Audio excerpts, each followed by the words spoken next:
Been following many of my videos, you will know I love colour effects, really extreme colour effects. Well, here's another one, and this is using one of my favourite recently discovered filters in Affinity. So let's just go through it. Very easy to create something as garish and super colourful as this. So let's just go back to the start. Always a good thing, duplicate it. Just go over here to the layers panel, right click and duplicate, which means you can always combine it with it later.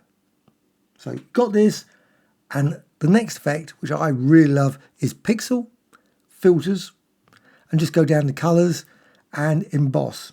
Now, there's a number of other ones you could use to create this sort of effect. There's a number which I will do in another video, but let's go with emboss here. And just simply drag, and you can drag it around, create all kinds of quite extreme colour effects, even with this. But you can see you get something like that if you just drag it, and you can see the radius settings quite high, and amount. Click apply. And this is actually probably pretty colourful as an end position. But what you can then do is go and apply this filter. Pixel, filters, go down here to sharpen and multi-band. I think it's a really, really brilliant filter. I think it's recently added. I don't think it's Affinity Photo had this. I don't know. Can't remember.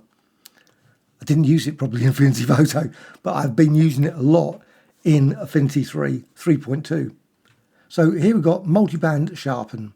I'm going with standard. You could go with fine details. I think that's an interesting one as well, but standard is the one I'm going with. And then just set it up to all the values, the top values. 2 pixels, 8, 5 and 1, and hard blend. So they're the settings. Just push it to the extreme and click apply. Right. Now, not much of a change, but what you can then do is go to pixel, filters, and you can see there I've got a repeat option. I've also got a shortcut, Command L or Control L. So just apply it there, and you can see it just changes it, just subtle. And you can apply it again, apply a couple. Now at this point, because of the emboss and the colour in it anyway, it doesn't go too far. But what I'm going to do next, pixel, filters and blur. Just like to apply a little bit of blur, push it back a bit, and then again go back to the sharpen. So Gaussian, and I'm pushing that to about 1920. Now this document's probably about 3,000 odd. Click apply.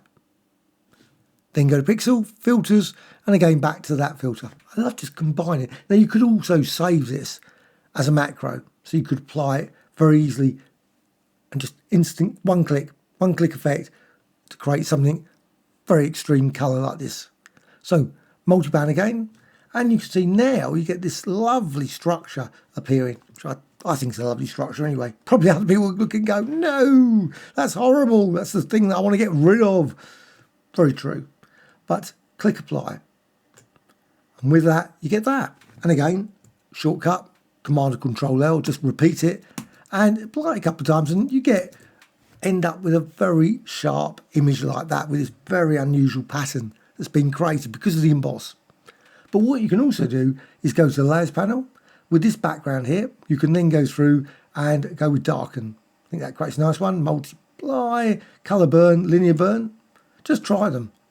Lighten, I think that's a nice one. Some actually give a very 3D-like effect. So colour dodge, add lighter colour. I think that one gives a sort of weirdness to the image. Just subtle changes there, but you've got some hard light, vivid light, linear light, pin light. Some hardly change it at all. Difference, I think that one's quite a really lovely one. Exclusion, hardly any change at all. Subtract, I think that's quite a nice one. Darker, but you could, of course, you can always invert and do other things. Divide, and you can see as you run through this, but you can go down to this one, colour. So colour, and with this, you can then go over here, select both these lines. You could, of course, duplicate. If you want to continue this process of repeat it a few times, maybe just duplicate that background one. But I want to combine the effect and the original image. But as mentioned, you could save it again. Right, go over here, right click and merge selected. All gets merged into a single layer. Doesn't mean it's a destructive effect now. You can't go back without undoing. Now, what you can do exactly the same. Just go over here, pixel, filters, and you can then use the same repeat there. And you get that, which I think is quite an unusual garish colour effect as well. Pixel, filters, and again repeat. Now you can push it too far, and you might think, you know what, that's as far as I want to go. Now it's a pity there's no great sort of feature to add depth. You can do it, but it's a fake sort of depth. There's no sort of raising the image that you can do particularly easily. You can use selections and then copy it back in again. Would be a way around that. But you can see now you've got a very garish image, and of course you could repeat the same process, go to filters and again colours and use emboss. You could also use auto levels just to see if that makes a difference. I suspect not in this case. Right, there it is, very colourful, garish, unusual design from what looked on the surface very little actual colour information in there. But you get that. I think that would be great as a poster on anybody's wall or backgrounds, etc. Bye.